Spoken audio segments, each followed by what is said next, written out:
अभी तक हमने लीनियर ट्रांसफॉर्मेशन के कुछ कंसेप्ट को रिकॉल किया था, जिसमें हमने वन वन ऑन टू और आइडेंटिटी और ज़ीरो लीनियर ट्रांसफॉर्मेशन की रैंक और नलिटी के बारे में डिस्कस किया था।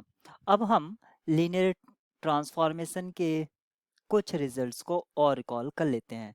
तो हमारा जो टॉपिक है वो है लीनियर ट्रांसफॉर्मेशन, और लीनियर ट्रांसफॉर्मेशन को हम लीनियर मैपिंग भी बोलते हैं। इसको हम लीनियर मैपिंग या वेक्टर स्पेस होमोमॉर्फिज्म भी कह सकते हैं। वेक्टर स्पेस होमोमॉर्फिज्म, क्योंकि यहाँ पर क्या होता है, ऑपरेशन प्रिजर्व होता है।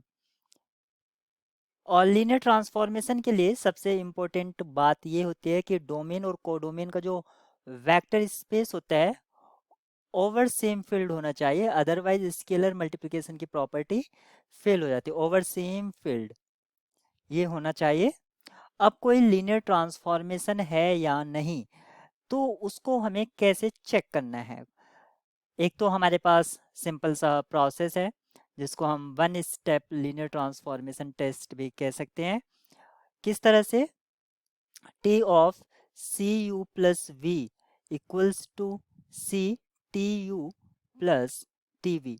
अगर ये हमारी कंडीशन सी हमारा फील्ड से आ रहा है और यू और वी हमारे कहाँ से आ रहे हैं, डोमेन से आ रहे हैं, अगर इस प्रॉपर्टी को सेटिस्फाई करता है सभी पॉइंट्स के लिए, जो कि यू और वी और सी हमारे क्या है, फील्ड है का एलिमेंट है, तो हम कहते हैं कि लीनियर ट्रांसफॉर्मेशन है, अदरवाइज नहीं है। अब कभी कभी इस तरह से जो टेक्निक है ये हमारी वन स्टेप टेस्ट, ये कभी कभी लेंदी हो जाता है, लेकिन हम कुछ ट्रांसफॉर्मेशन को या कुछ फंक्शन या अ, जो भी वहाँ पर रिलेशन दे रखा है उसको हम इजीली चेक कर सकते हैं कि वो लीनियर ट्रांसफॉर्मेशन है या नहीं। अगर लीनियर ट्रांसफॉर्मेशन के कॉन्स्टिट्यूएंट्स में, इमेज में, यानी कि जो इमेज या जिसको हम आउटपुट कह सकते हैं, आउटपुट में अगर कोई स्केलर सी या कुछ भी ऐड है, एडिशन ऑफ स्केलर, अगर मोड अपीयर हो रहा है, पावर अपीयर है, वेक्टर मल्टीप्लिकेशन जैसे यू वी इस तरह से है, ट्रिग्नोमेट्रिक फंक्शन जैसे साइन एक्स कोस एक्स इस तरह से है, कंपोनेंट मल्टीप्लाई हो रहे हैं, कंपोनेंट मल्टीप्लाई हो रहे हैं, अगर कंपोनेंट मल्टीप्लाई हो रहे हैं तब भी हमारा लीनियर ट्रांसफॉर्मेशन नहीं होता है। तो कुछ एग्जांपल हम यहाँ पर देखेंगे और उसको डिस्कस भी करेंगे, लेकिन वो थोड़ा बाद में देखेंगे। लीनियर ट्रांसफॉर्मेशन जो है वो ऑपरेशन प्रिजर्व करती है, जो हमारी एल टी है वो ऑपरेशन प्रिजर्व करती है, और इसी कंडीशन के बेस पर हम उसको वेक्टर स्पेस होमोमॉर्फिज्म कह देते हैं।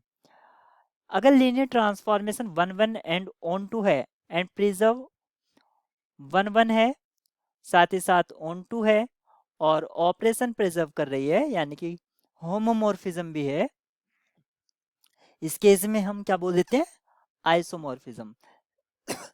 तो आइसोमॉर्फिक लीनियर ट्रांसफॉर्मेशन हम वर्ड का यूज कर सकते हैं। अगर हमारे पास यू आइसोमॉर्फिक है वी के, तो इसका सिंपल सा मीनिंग होता है, if and only if result है ये, डायमेंशन ऑफ यू इक्वल होगा डायमेंशन ऑफ वी।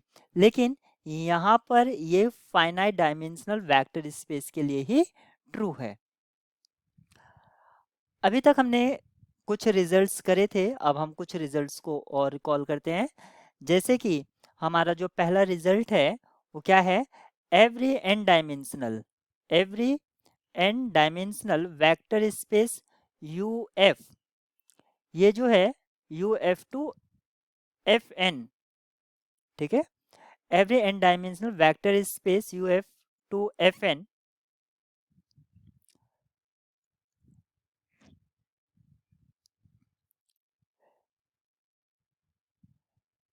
तो हम इसको डिफाइन कर सकते हैं। सेकंड क्या है हमारे पास, for any field, for any field, हमारा फील्ड कुछ भी हो सकता है, एफ एन आइसोमॉर्फिक होता है एफ एम के, इफ एन ओनली इफ, किस केस में होगा, if and only if M equals to N.